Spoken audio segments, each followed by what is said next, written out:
So guys next हम discuss करेंगे operator precedence के बारे में। तो प्रेसिडेंस का मतलब बेसिकली क्या होता है, प्रायोरिटी। ठीक है, तो यहाँ पे जैसे हमारे पास बहुत से ऑपरेटर्स हैं, तो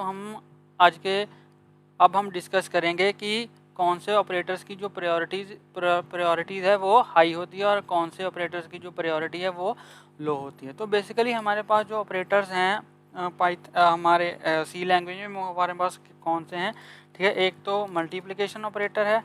ठीक है, दूसरा जो है वो डिवाइड ऑपरेटर है, तीसरा जो है वो मॉड्यूलस ऑपरेटर है। मैं मॉड्यूलस ऑपरेटर के बारे में आपको बताना भूल गया था, वो हम आज के वीडियो में डिस्कस कर लेंगे कि मॉड्यूलस ऑपरेटर क्या करता है। बेसिकली मॉड्यूलस ऑपरेटर जो है वो रिमाइंडर हमें बताता है।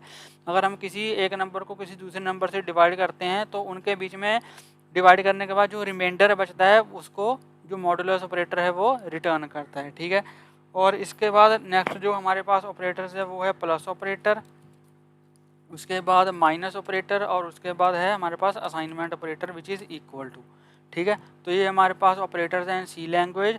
तो सबसे पहले हम देखेंगे कि मॉड्यूलस ऑपरेटर क्या काम करता है और कैसे काम करता है। उसके बाद हम प्रेसिडेंस के बारे में या फिर प्रायोरिटी के बारे में डिस्कस करेंगे।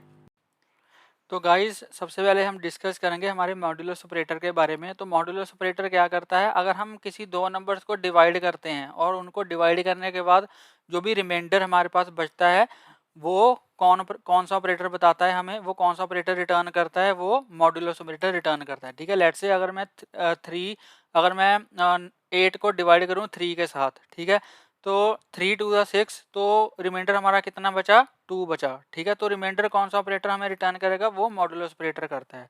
तो यहाँ पे आपको मैं दिखाता हूँ सिंपल। यहाँ पे मैं सबसे पहले डायरेक्ट ही ऐसे कर देते हैं। ठीक है, यहाँ पे मैं प्रिंट करवा दूंगा, प्रिंट एफ, और यहाँ पे मैं लिखूंगा %d। यहाँ पे मैं लिख दूंगा %d और यहाँ पे मैं लिख दूंगा 8 मॉड्यूलस 3। ठीक है, 8 मॉड्यूलस 3। तो ये हमें इसको यहाँ पे मैं रिटर्न भी हमें करवाना पड़ेगा, रिटर्न 0। तो अगर मैं इस प्रोग्राम को कंपाइल करूँगा और रन करूँगा तो इसका आंसर यहाँ पे क्या हमें मिलेगा, 2 मिलेगा। ठीक है, इसको मैं रन करके दिखा देता हूँ आपको एक बार। तो इसको रन करेंगे, यहाँ पे मैं लिखूँगा हाँ GCC operator precedence dot C. ठीक है, तो ये कंपाइल हो जाएगा। उसके बाद इसको रन करूँगा तो यहाँ पे ये देखिए 2 आ रहा है। ठीक है, 2 आ रहा है। अगर मैं यहाँ पे इसको लेट से 13 कर दूँ, ठीक है, 13 को जब हम 3 से डिवाइड करेंगे तो 4 3 12, तो हमारा रिमाइंडर कितना आएगा, 1 आएगा। ठीक है, तो अगर मैं इसको दोबारा से कंपाइल करके रन करूँगा तो यहाँ पे हमारा जो रिमाइंडर आएगा वो 1 आएगा। ये देखिए यहाँ पे 1 आ रहा है। ठीक है, तो मॉड्यूलस ऑपरेटर क्या करता है, हमें रिमाइंडर रिटर्न करता है। तो ये तो हो गया हमारा मॉड्यूलस ऑपरेटर। नेक्स्ट हम क्या करेंगे, यहाँ पे हम ऑपरेटर प्रेसिडेंस को डिस्कस करेंगे, मतलब कि ऑपरेटर्स की प्रायोरिटी को। ठीक है, अगर हम हमारे पास एक एक्सप्रेशन में मल्टीपल्स ऑपरेटर्स हैं तो वो कैसे एग्जीक्यूट होंगे वो हम डिस्कस करेंगे। तो इसको हम क्या बोलते हैं, ऑपरेटर प्रेसिडेंस बोलते हैं। तो बेसिकली सबसे कितने ऑपरेटर्स हैं हमारे पास, अरिथमेटिक ऑपरेटर्स कितने हैं हमारे पास, कौन कौन से हैं। सबसे पहले तो है मल्टीप्लिकेशन, उसके बाद डिवीजन, फिर उसके बाद मॉड्यूलस ऑपरेटर, फिर उसके बाद प्लस ऑपरेटर, फिर माइनस ऑपरेटर और लास्ट में है असाइनमेंट ऑपरेटर। ठीक है, असाइनमेंट ऑपरेटर। तो सबसे फर्स्ट नंबर पे जो प्रायोरिटी होती है, वो होती है मल्टीप्लिकेशन की, डिवीजन की और मॉड्यूलस ऑपरेटर की। ठीक है, और सेकंड नंबर पे जो प्रायोरिटी होती है वो होती है प्लस की और माइनस की, और लास्ट नंबर पे जो प्रायोरिटी होती है वो होती है असाइनमेंट की। ठीक है, तो ये होता है order of execution of operators कि सबसे पहले हमारे अगर ये तीनों ऑपरेटर्स हैं तो ये वाले हमारे ऑपरेटर्स एग्जीक्यूट होंगे। ठीक है, इनके बाद प्लस और माइनस एग्जीक्यूट होंगे और लास्ट में हमारा असाइनमेंट ऑपरेटर जो है वो एग्जीक्यूट होगा। अगर मैं आपको दिखाऊं, यहाँ पे दिखाऊं तो लेट्स से यहाँ पे इसको ही कंटिन्यू कर लेते हैं। ठीक है, यहाँ पे मैं लिखूंगा लेट्स से यहाँ पे इंटू 3 करते हैं। ठीक है, इंटू 3। उसके बाद यहाँ पे मैं लिख दूंगा लेट्स से -6। ठीक है, यहाँ पे लिख दूंगा +9 और यहाँ पे डिवाइड बाय 3 लिख दूंगा। ठीक है, तो इस एक्सप्रेशन का क्या रिजल्ट आएगा, आप इसको पॉज करें, इसको सॉल्व करें और नीचे कमेंट में ज़रूर अपना आंसर बताना कि आपका जो आंसर है वो सही है या नहीं, और अपना आंसर भी कमेंट कर देना। तो इसको आप सबसे पहले वीडियो को पॉज करो और इसको सॉल्व करके अपना आंसर जो है वो कमेंट आउट करो, ठीक है। उसके बाद फिर मैं आपको इसको सॉल्व करके बताऊंगा, ठीक है जी। तो मैं ये अज्यूम करके चल रहा हूँ कि आपने इसको सॉल्व कर लिया है। तो अब चलिए मैं इसको सॉल्व करता हूँ। तो सबसे पहले हम क्या करेंगे, सबसे पहले अब ये देखिए ये सारे ऑपरेटर्स इसके अंदर हैं, ठीक है। असाइनमेंट ऑपरेटर नहीं है क्योंकि असाइनमेंट ऑपरेटर हम तब यूज़ करते हैं अगर हमें वैल्यू को किसी वेरिएबल के अंदर असाइन करवाना हो, ठीक है। तो असाइनमेंट ऑपरेटर की जो प्रायोरिटी है वो सबसे लास्ट में आती है, वो सबसे लास्ट में एग्जीक्यूट होता है। तो उसको हम अभी के लिए स्किप करते हैं और हमें इनको सॉल्व करते हैं।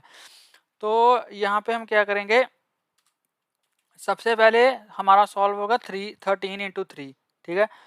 तो 13 इंटू 3 इक्वल टू हमारा हो जाएगा 39, ठीक है। और नेक्स्ट अब ये देखिए ये माइनस है और ये प्लस है, और प्लस और माइनस की जो प्रायोरिटी है वो डिवाइड से कम होती है। तो इसलिए इन दोनों से सबसे पहले क्या, प्लस और माइनस से सबसे पहले क्या हमारा सॉल्व होगा, एग्जीक्यूट होगा, वो होगा डिवाइड ऑपरेटर। तो 9 और जब 9 को हम 3 से डिवाइड करते हैं तो उसका आंसर हमें क्या मिलता है 3, क्योंकि 3 3 ज़ा 9, ठीक है। तो ये हमारा सॉल्व हो गया। अब हमारी बची ये दो स्टेटमेंट्स, अब हमारी बची ये दो, माइनस और प्लस। अब यहाँ पे बचा क्या, 13 और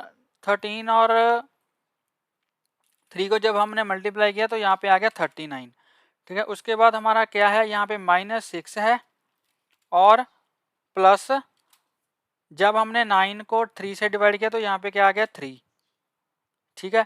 तो अब इन दोनों में से किसी को भी पहले सॉल्व कर लो, ठीक है। अगर हम 39 से -6 करते हैं तो यहाँ पे आ जाता है 33 और +3 करते हैं तो हमारा आंसर आ जाता है 36, ठीक है।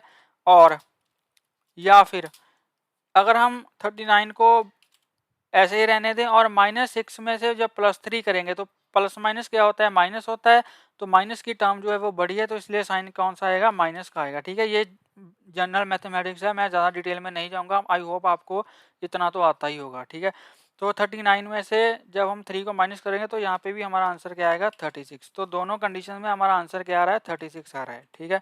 तो हमने इसको सॉल्व किया तो हमारा आंसर क्या आ रहा है 36 आ रहा है। तो चलिए इसको रन करके देख लेते हैं कि हमारा आंसर सही है या नहीं, या फिर हमने कुछ गड़बड़ कर दी है, इसको देखते हैं, ठीक है।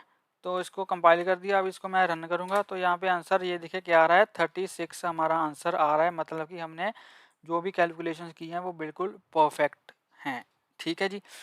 तो ये थी हमारी ऑपरेटर प्रेसिडेंस। आपको आई होप आपको ये अच्छे से समझ आया होगा कि ऑपरेटर्स जो हैं वो कैसे एग्जीक्यूट होते हैं, उनकी प्रायोरिटी क्या होती है। तो नेक्स्ट हम क्या देखेंगे कि अगर सेम प्रायोरिटी के जो ऑपरेटर्स हैं वो एक एक्सप्रेशन के अंदर हैं, लेट्स से एक एक्सप्रेशन के अंदर यहीं पे मल्टीप्लिकेशन भी है, यहीं पे डिवाइड भी है, ठीक है, यहीं पे मॉडुलस भी है, तो ये ऑपरेटर्स कैसे एग्जीक्यूट होते हैं तो वो हम नेक्स्ट डिस्कस करेंगे। तो आई होप आपको ऑपरेटर प्रेसिडेंस का अच्छे से समझ आया होगा, और आप इसकी जितनी ज़्यादा प्रैक्टिस करोगे आपके उतने ही ज़्यादा कॉन्सेप्ट जो हैं वो क्लियर होंगे।